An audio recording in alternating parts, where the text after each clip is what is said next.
Kalapa Isua Krista thì nó nea thổ lệ nó đi rô bụi tập mấy ni lo mom tập mấy và thiên in mình xuôi theng lệ ta em mình hiền Kohhran hậu te Kalapa Isua Krista thì nó lệ thổ lệ nó trộm bụi nung thara lali sua ta na nung turin chỉ vậy kanin booking kanin soma lali sua thì na chuan kan sual zong min phu sak to a thole na wangin nun thar min pe a than thima chuan lali sua Krista thì na wanga trok nok le rim chia zong tho san ani to angin veina hian ke mani nuna min ti nok tu le sual ke mani be thin te tho sana lali sua Krista ta na nun thar kan nei chok theina turin pathian polin pathian tan in pe tharila cho tiang tur chuan Kohhran ho te kan in so mani pathian thu thiang lim ingai thang chan chin thra luka zia bung som ni le pali cha som ti pariat ta tangin tenan kal na tur khuwa chuan thleng don ta a tenani chu la dewa kal tu mangina oma tin kai nan chela kan ne na om ta che khuwa tlai don ta a ni po atlak don to hi anti a ti chuan an ne nom tu rin an lut ta a tin heti hiania an ne na chokila thutin changala a malasoma a phela an ne na ape a tin an mitalo war ta a amel an lo hreta a tin ani chu aral tamaya korin kuami tenena tirko polale khathon pakhatna bungsom panga cha som ni thu ngai khale ila nimasela Krista chumi thi zinga ta kai thoina om tak setane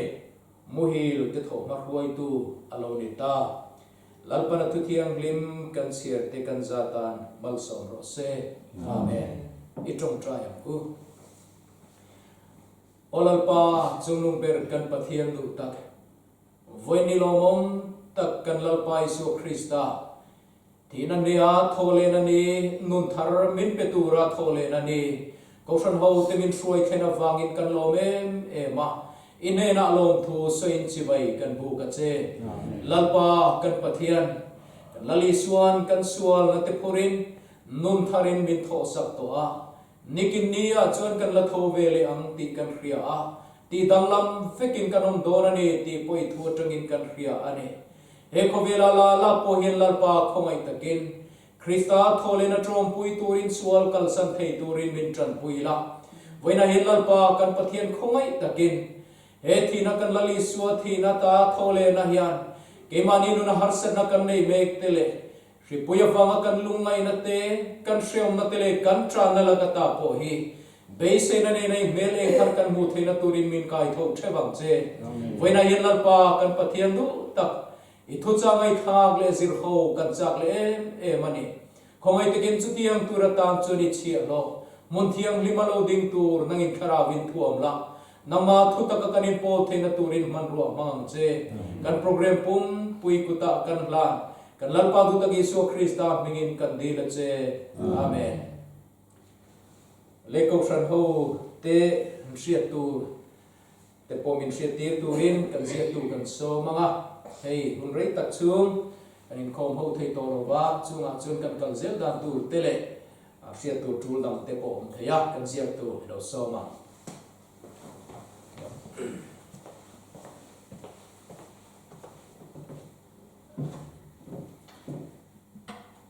voin lali suwa thole na ni hian Kohhran Mizo zong te thole lali suwa Krista mingin chibai kabu cheu ni ei kan hriat angin corona virus awangin lockdown kan ni meka kan pon chuak thei lawa chuwang chuan Kohhran ho Inkhawm po mani in lama media kal tlangin ti chua ni in media kal tlangin kan thu hril te ti chua ani a chung chu Kohhran ho ten in lama kan lo zom ve thin ani ti kan hriatin lom om kan ti a tun ni lai zan Inkhawm April ni som panga hi tuna kan hriat thei china chuan sarkarina lockdown ali to hun ni ali hun tur ni ani a amaro chu hei po hi kan tun din hun tun huna hian soi chiang theilo ma ila media kal tlanga ti chua tum ani a laya kan thu pui kan zir lo zong zong te rem chang anga min ron zir tir turin kan bial tu pastor H Lalhmingmawia ani don ani tin kan malama kan program kal zer tur Kohhran Inkhawm chung chang te po kan sarkar thu chua dana zir zelin Kohhran committee te thu lo ngai cham ni la a tho me stiam chuan kan WhatsApp group lampa te kan lo ngai venanga tin hei etia lockdown chung hian Kohhran mi pui ten har sanna eng amo eile bara te thil dang notice mi te nek chep na le har sanna siam chung chawa te po Kohhran mi pui te zinga har sanna tok thei tok kanom theya chuwang chuan chutiang har sanna tong kanom ani chuan Kohhran committee te emo tin kan thenom arem chang kan mer hriat Kohhran committee te kan thre chiang khelo ni pon kan mer hriat rem chang te in hriat chom in hriat tirila chutiang chuan a theiang angin Kohhran ho te he huna hian in puya in dom chua Kohhran chuan aduk tak zet ani chuwangin he hun khir tak kan ton lai hian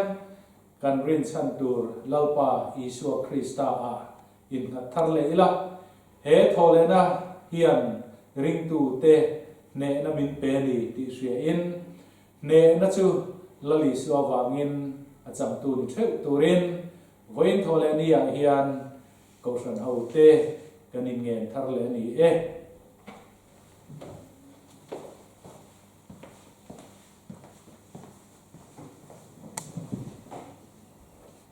hian choi moi na kan sa anga Christian na bu number zani le som thung le pani na khana alom da chandam tu isua nilo theng tu ra nga lalpai suan khana tangin lo tho ro puina mel ma ne zo ne tu tak khan thimata chu lo chuak khan khua imitia im ne ro re lang a thota fakrui su a thota pathian choi moi na ni lo sa u number zani som thum pani na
Rev R Lalrosiama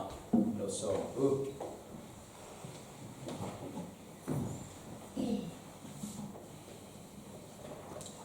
với nhà hiền Kohhran hậu tế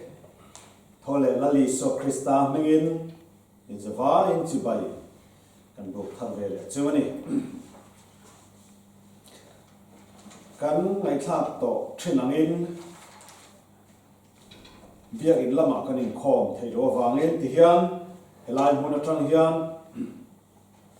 tuần Easter Sunday program o hi kan han mangle don ania kan sinothian Easter Sunday ya hian thupui pathum soitura ronda chuaka amaro chu kan setangin kini chu voi khat chau Inkhawm thin kan ni chum chuma awai kan sei man lo thin tun phuna hian kan thupui zingami thâu lệ nun thiếu thì thầy thì he tuần truma pathian thu cha kan nai thang tu ra tan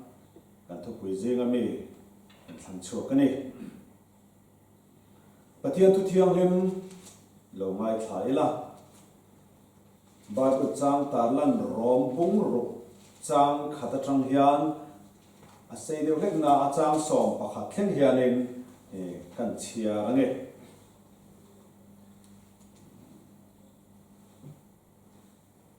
enge kan soita kan le khongai na cho pun le zual theinan sualin kan om ren do nam ni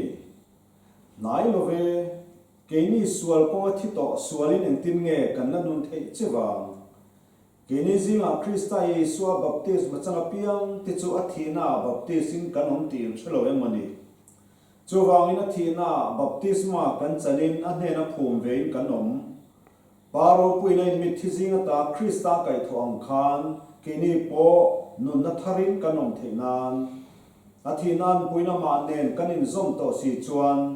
athole nan pui puin kanin zom bokang hen hria ila kan mi hring hlui chu a hne na khen be nom ve ta sual putak sa chu ti bora laom theinan tu na china sual boy kanom lo na turin tu po thi to chu sual la ka chhuak to sia tin krista hena kan thi ve to chuan hne na kan nu ve bu kang ti kan ring ani krista chu mi thi zinga ta kai thoina oma a thile do to lo ti kan hresia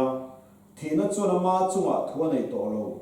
a thina chu sualam konga chatuana tan voi khat chau a thi ani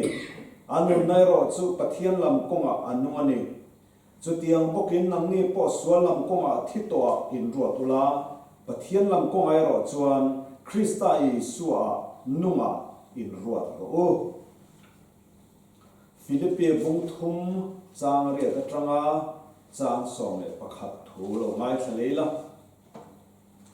Philippi bung thum chang ria ta tanga chang som pakhat anita meu mai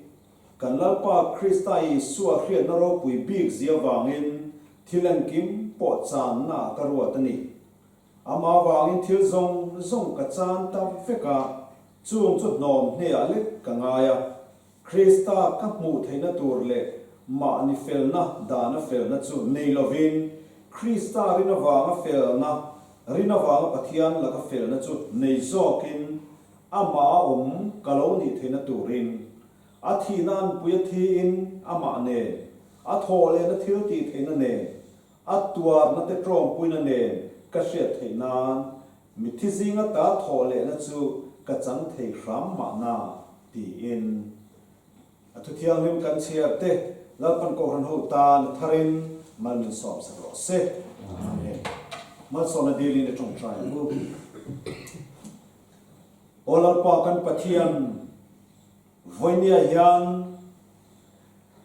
lali so krista thi na ne a athole na ni champaro pui tak mai min hruai thena wangina masa perin lom thu kan hrila che lalpa kan tun lai bo ruaka hrilenga wanga mitam takin nun nan chana mitam tak dam doi nan oma mitam tak khar khipin kan oma chutianga lungai le mangang le beidonga khovel hia mek laya lali so krista thole na wanga beise na nu mutura krista isu chon nangin min rin thu voinia hian nangin min puan chua sadona wangin lom thu kan trila che olalpa voinia hian I thole na thilti theizia lungai le beidonga manga thene na hian nangin nungin han hriat tirang che kan lalpa isu krista min kan dile che amen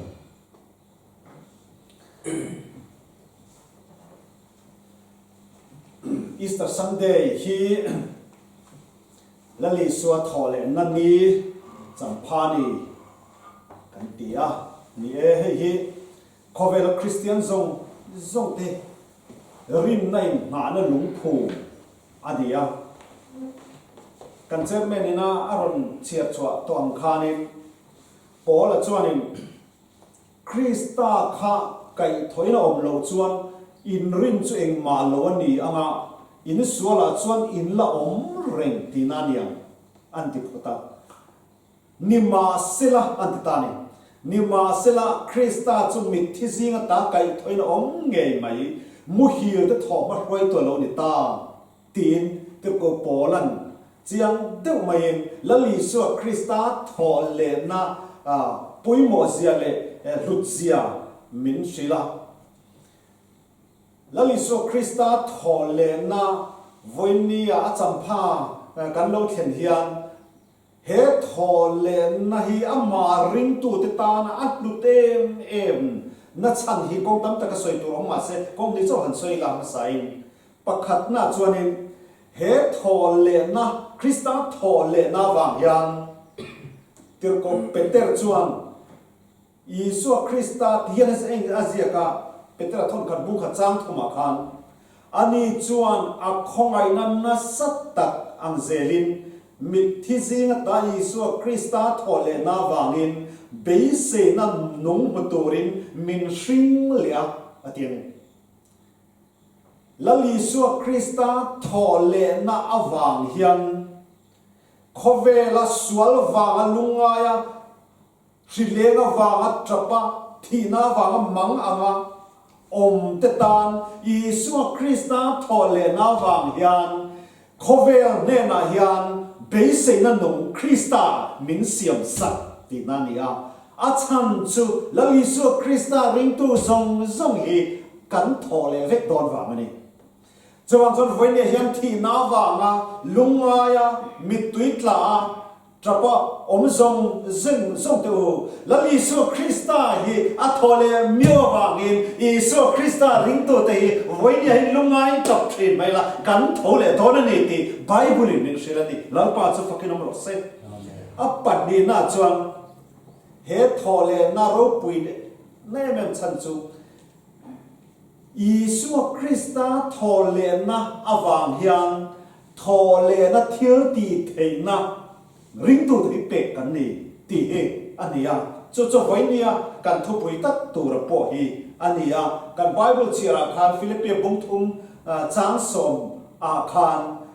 polan chiang deuh mayen a thinan puina ma nen a thol le na thil ti theina nen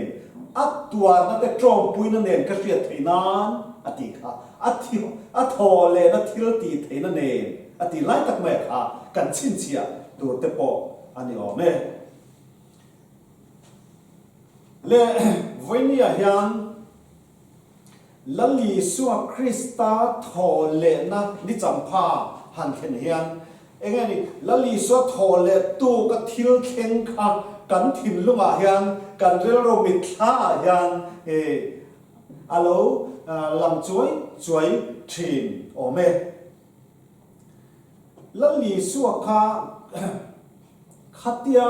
an thi tamai kha azir tir te po kha khan makan ti khop maya an shil hai le ani tam tak phei chu ama zui tu tam tak phei chu an be dong em ani kan she dangin emao konga thian dun kal te po khan be dong takin lali suwa cross an ken be thu kha kal ko an thian dunin an sui ni kha chutan soya chot o Israel te tlam tu ni kan be se te reng ne an tian lali so ka Israel te tlam tu an be se dan chot kha rom so ka kharon nia I Israel nam kharon tung dinga Jerusalem khan David ala thut kheron huk turin an be se ya ma se cross an thi tamai kha zirti tam tak te kha an be dong e mani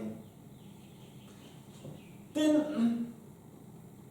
ka ngai to thina lali suwa an thi tamai cross an han kheng bet tamai kha Sanhedrin ho le Kaifa khatilai pui thiam lo ho khan an thoi a ving hu kin kringa a chan chu an ber le an huat ber mai an mani ai ron lar le min an zui na sat kha cross an kheng bet an thi tamai kha Sanhedrin ho le Kaifa pui thiam lo ho ve kha chu an thoi a veng ho in kringa ni tin asit tan tak ko hi alom mel hian kan sa khobala li suan cross le ran mangan au vaya vawa atharawan tha du kan sakha ka mi kareru mi tha chuan setara point o le tu na chu khove la line dam lo te ka ti dama mi thi te ka kai khove ti ve la tu na zong le ka ta in chuma ka thi na ta in chuma ka khung ta nge mai tin enga tu la trong takin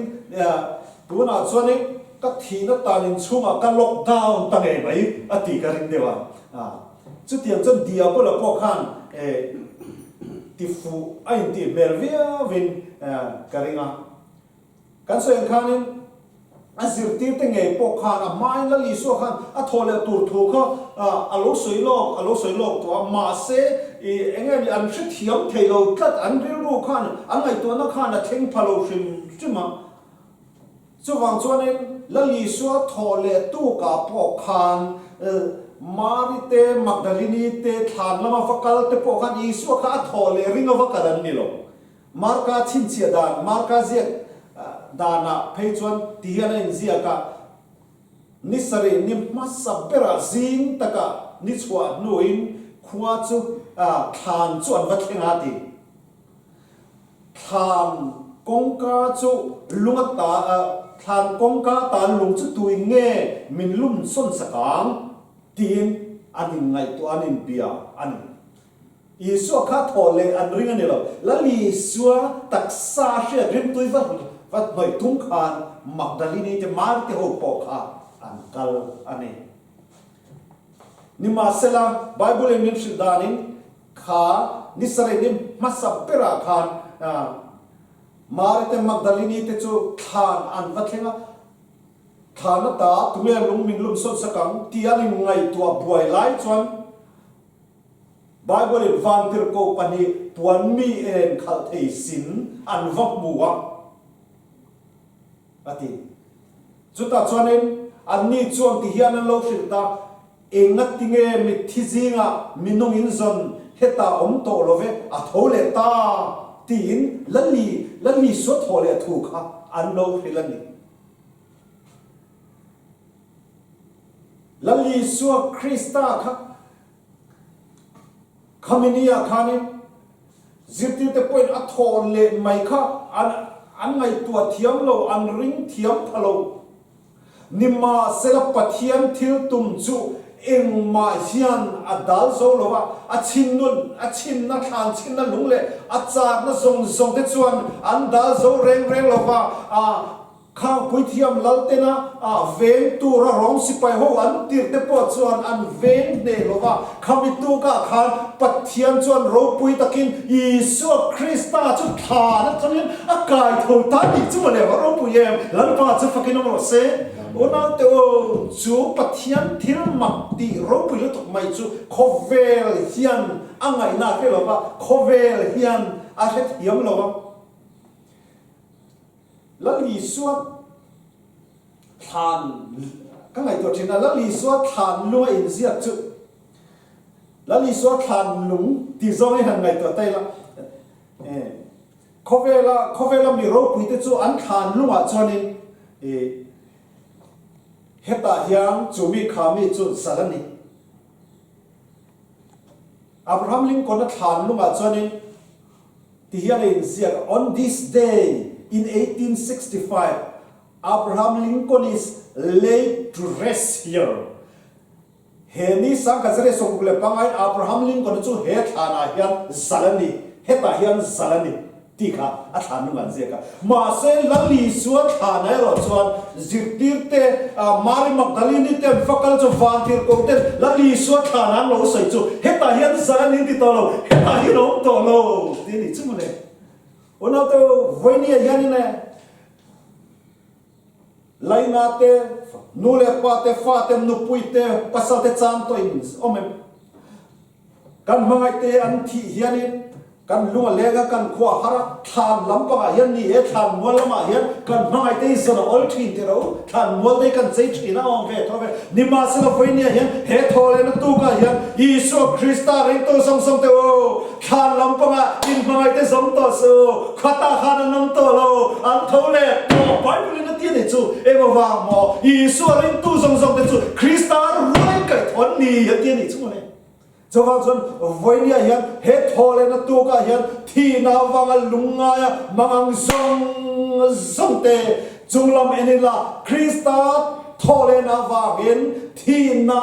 zong khan zong he lali so thole tu ba khan mi thiang lim khan tom tam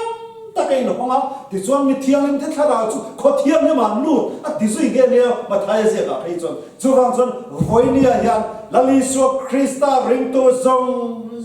te chuan lali so Krista thole na hi kan trom puya chu ta chon kan thole ani ti a tharin isiamu heta aum to lo tin lali so khan nu ma chuan va ti ko ten an lo ziak ta ani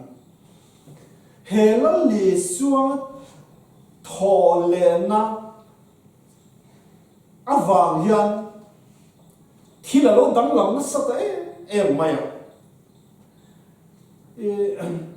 lali so thole thu a thole na chung chang Dr. Lukan a soi dan hi angai nom khop maya ti hian tir ko thil ti bung khata khan han chiam maula chu tir ko te ne na chuan khreom chu tuar nu in hriat na tam takin nungin ain entira atia lali so Krista a thole khan amma ring tu tenuna khan lali so thole na wang khan thil mak dang lama thin kat mai lali so kha a thole ma kha chuan khovela om lai kha chuan pathian phokma ni ma sena mishing ni ve thua wangin ama khan mishing ni wanga limitation kha om ve tlatani jiang de mai chu lazara adam lo chung changa anva ko po khanin lazara kai tho tur po khan la mishing ni ve mi wangin kia kalve trau ngai tlatani bethani ko wa khen tur kan tun lai anga yu barte o la tel om ve chi boxi lo ke khana kalve ngai ke mai ni chu mishing ni tla wangin mun le khun khan aman na khan ala dai dang ve tlat mai ni ma se lali suwa thole nuwa chuan a thole nuwa khan kha chuan ni ema ko thian don kalte ne na po khan lali suwa khan ne na khan khwal jinang khana ronin lantira ankal konga khan an thukhia thiam lo zong kha kalpa khan a hilfia an ne na khan chokil vea ti chuan changa phela ti chuan anan ei tak dom khan lali so choral ta mai ni ti kan chia china khan kan pastor point arun chia ram kha chu tiang zel chuanen azirti te ho po kha lali suwa a thole nuwa khan anom khoma zirti te zinga khan aronin lara kong kharan khar vek ain khar khi vek nima sela Isu kha an zinga khan aronin lara akuta an khen nate anna ka an chun nate kha a entira trung kha pe chu thowa kha tel lowa ama sa zo khan ke chu akuta an khen nate ku anna ka an vi nate kha ka sen lo zon ko don re lo ti anu re lo ti ama thowa po tel lai ne Isu kha thole Isu kha ne na ro lara thoma ka kut thi khoi la kana khizen su ring helinom su la ring ro atia ti chuan lali su thole taksa kha dang la kan soi do lai ta chu kutak khoi thei alania zem thei alania an zinga khan aron om theya ti chu mai ni lova chanchik tha suna sia ka lama phei chonin Galilee dila an len den na lali so ka aronin la le ti chuan nau tu ilo e turin nei ma ti nei lo van tia ti chuan ama la li so zo khanin e tur sangha kha asiama e ro tia ama ho khan e kan se do lai chu la li suwa thole la li suwa tak nun kha khang sangha te kha e ya in thei tho atak sa kha khoi thei ni tho ma se chu ti ro chunin hetiang kong khang le khatiang vel khan dang ve thei si lo aral le thei mai si chu thole tak sa chu thole nun ro pui lu tu mai chu la li suwa khan alo khengani chu tak mai chu thole nun tak mai chu voi ni a hianin lar pan chu thole thil ti thei na chu amma ring tu te a hian min pe ni ti lai mai hi tak mai hi voi ni kan soi te kan war tu lai chu ni a petera te zirti te ngai po kha atira chuanin lali suan thi him kha chuanin zudaho te kha an la me mai anin khar khipa pindan chunga tide kin an omani nima sela lali suwa an tholea ka kalinta na tha ka kalo chuan thamwa tu ko ron ti thei don silo ka kale ro chuin de na ka ron ti ram ati tak mai kha lali so thole no tharau thiang ni ma ron khenta tia chuan amma zudaho lava Inkhawm khipa ngoi laude ka om thin peterate zohana te zirti te ho kha tuna chuan lo huai sen te maya chu thole na thilti theina chuan tharau thilim thilti theina chuan anma ni aron khenta ka chuan tuna song keini song kan mule kan hriat thi sei lovin kanong theilo ni nazaret di soin khen be kha pathianin lalle christian formin ropui takina kai thoni chu chu hektu te kan ni tin aron pon sotan chu thole zirti te nuna nge po khan chu isu krista thole nun thil te thei chu at takin tharau thiang him khan aron khentani voine hianin chu thil ti theina tak mai thole nun thil ti thei tak me chu voine hianin lali suan ama zuitu ama ringtu athole na ringtu trong pui tu te min pe adunia tirko to thil te bung khachang re ta khan kan mu chu nima sela tharau thiang lem chu in chunga lo khen huna thil ti theina in lanayang atiani hetilaya thil ti theina ti he greek tronga dunamis tiania chu Mizo trong khan chỉ sang sang đã thế thu này na sat na thil mặc ti thei na ti te point soi phia thei ania he thil ti thei na tak mai he i suar ring to tharau thiang lim to nei tharau thiang lim nei tu zong te ne na pe kin kanom mani ti bible in silani hallelujah tharau thiang lim chu in chunga lo khen huna thil ti thei nai la neyang ati tlak mai ni chu tak mai chu voine hianin karelwa langsare me mai chu ni philippi bung thum chang so ma khan athinan puya thina ma nen athole na thil ti thei na nen ati kherani ni kumtinin good friday te easter sunday te kan mang train voinia hianin he thole na lali so thole na ni kan man hi kan nuna hian thil ti thein lo khen se kan wa me mani voinia hian he khar khip na noi kan lo mek lai hian tharau thiang lim thil ti the na chu em mai na khar khip ve thei lo wa tharau thiang lim thil ti the na cheng mai na lockdown ve thei lo re re chowang chon voinia hianin lali so thole thil ti the na he lalpan he media kal tlang hian in nuna khan tharau thiang lim thil ti theina thole nun thil ti theina chu atakalo kheng turin pe cheni chu thil ti theina kan ne na tur chu point ni khat le khat sei ka du chu pakhat na chuan hết thấu lệ nôn thiếu thì thầy tất mấy bắt thiên nên mình pe cái đồ nó chụp bắt khăn nó chụp sual chuột thu này nè sual chuột thu này nè chú tuôn lại hôm nay hiện sual thiếu thì thầy nó chuột thu này nè Christ nó thò lên nó tròn bụi tổ thì chuột sual nó chuột thu này nè sual nó đã ra lên nè cái này thì với lại hiện cái phong sual đó này acham chu rombu ruk cham som palia kan sual nei nin chunga thu anei dom to silo ati ketani athi nan pue thina ma ne athole nan pui thil ti thina ne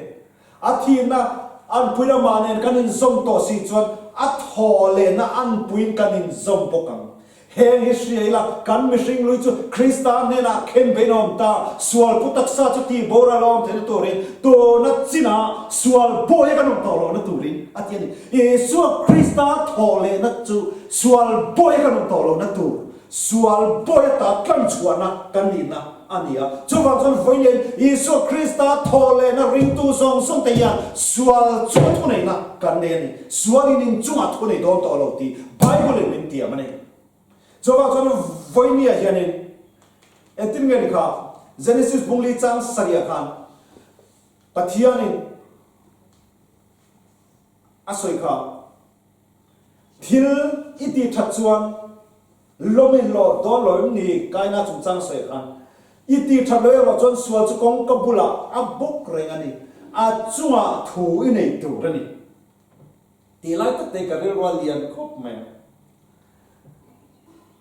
Với đến Giêsu Christa thọ lên nó thiếu tỷ thành na vàng hiền sual nó chung à hiền thu này na amarin tu thì mình bề này cho vào trong với nhà hiền nên rồi nó lâu thì buổi trình trên này point chung là thu này nó chung là phần bề trên này hallelujah với nhà hiền thảo sualin lâu thì buổi trình trên nắng mà khanin har sat na alo siam thin cheni point voinia ya chu poeta chu lali suan a chua zalen to che chu mi chu nga thune na chu lal par pe cheni ti pathian min ka fe ti cheni suali ni chu nga thune do to lo a ti ka lo bible cho wang chon helali su Christa thole na wang ya sual chu nga thune na lal par min pe ni a dot lia choni he Christa thole na thil ti the na ro pui de mai control pui tor chu lau na chu thu nei na lal pan min pe ni hey country a tun kan bo ruak to na wang hen lau nei khovel min nanga ram ro pui le thil ti the de pon mang anga ke ni a ro pui le thil ti the den mang ana wang kan mang ang ve tok mai ni de ber mai India rampo amang anga mitam than chu mitam tak an thi hai TV kan enani khata sang chuam ten thi a zaruk zasari ten thi ti report kan renga chu wa chon lau nei mang an nei min ron nangani a chu chima missing te hi lau thin kan dia ke po hi doi sa deu mai hi kan in ken sia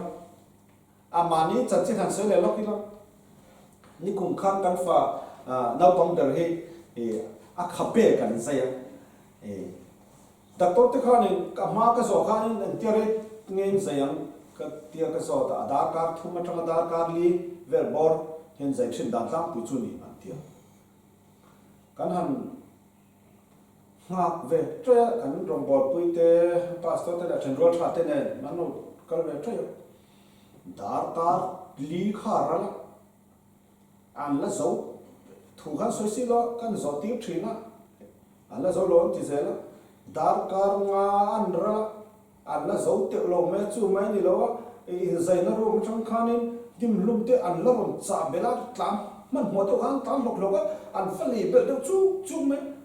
ma ni thi se na shin fa ten ni choni ril ru kha ngai khat thalo du lo thon na khan ril ru kha a khata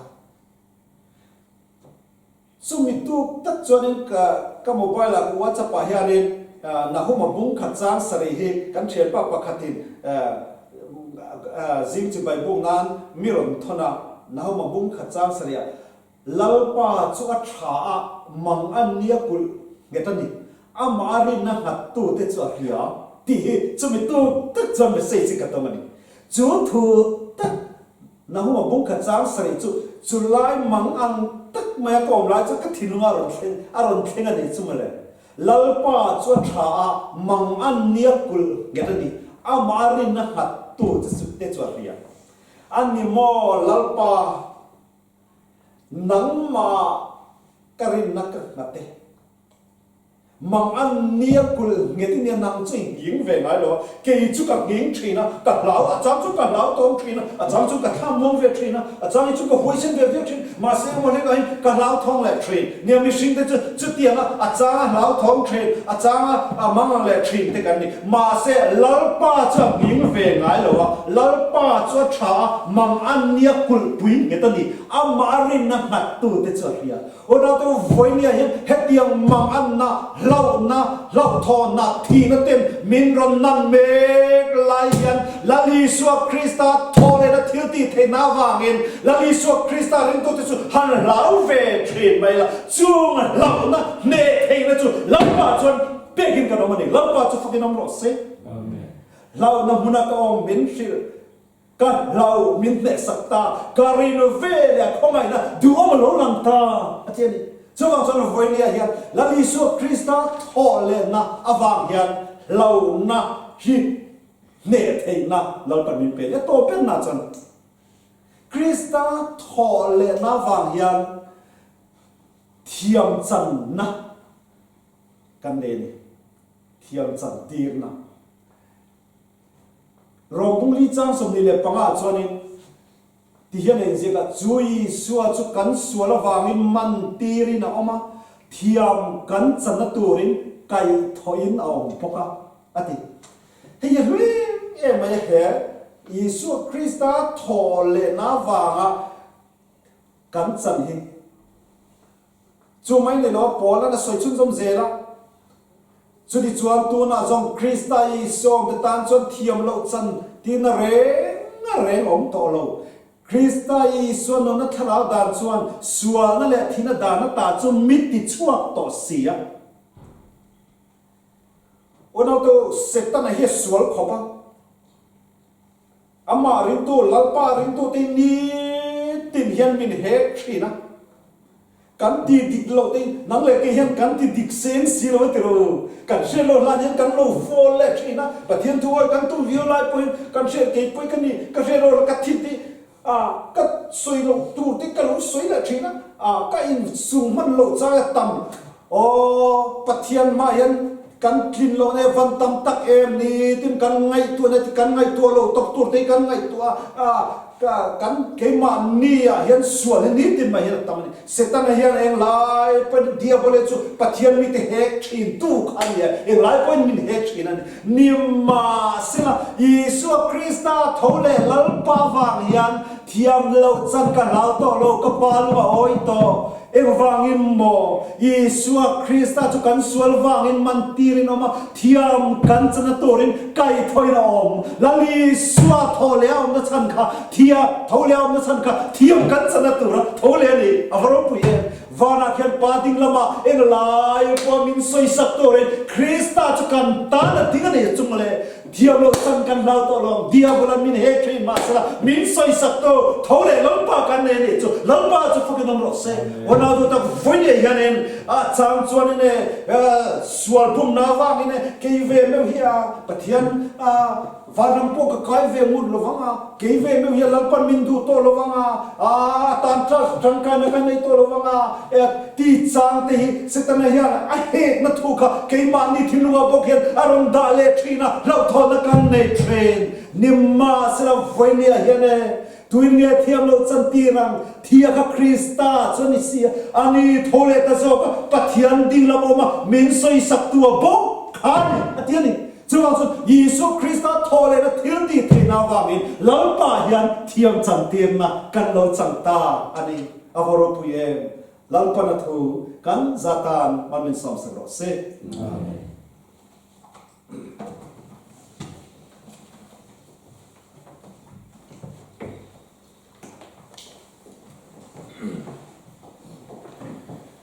lệ đồn thiêu thì thầy sao mình rồi quý được mấy cần ngay thả câu thần hậu tây cần vạn này lẽ mấy và thiên soi môi na cần sáng á Christian labo number zanga le akuana dam lai khove la hian lung oi na kim reng ka mulova mangan na le boy na har sana ten nei tin min bom ma se in mangai tun ka mangan na ria min tha tham nai reng lovang he lai pathian soi moi nan kan sanga kan sak zo kan thuril tuin mal so ngain trin don nia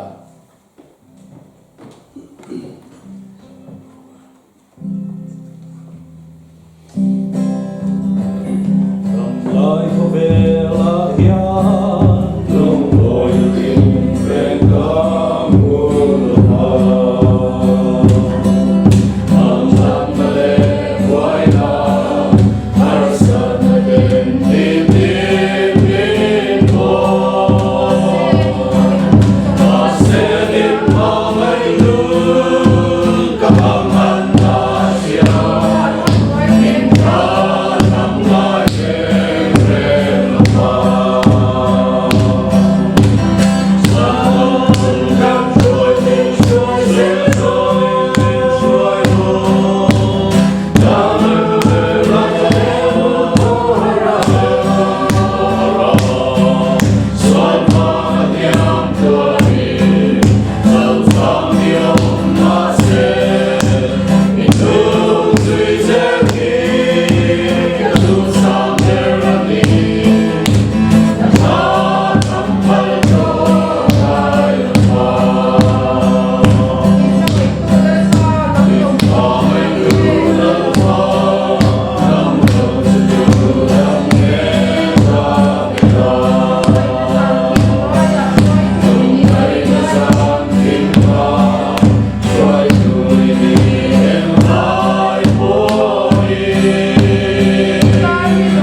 Lalisua Christa thole na vangin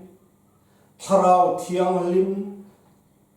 thilti thena chu in zawai nena longkheng sela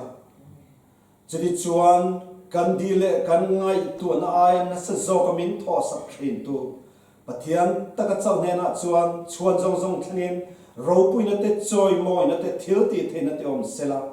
pale fa pale tharau thiang lim pathian ang kem ti theom pui na te kai hruai na te thamwan na te malsom na te chu ram tina pathian chu ta ne na le lali so Krista thole na trom pui tu zong zong ta ne na to na le chatuan thlinglom zel ro se Amen.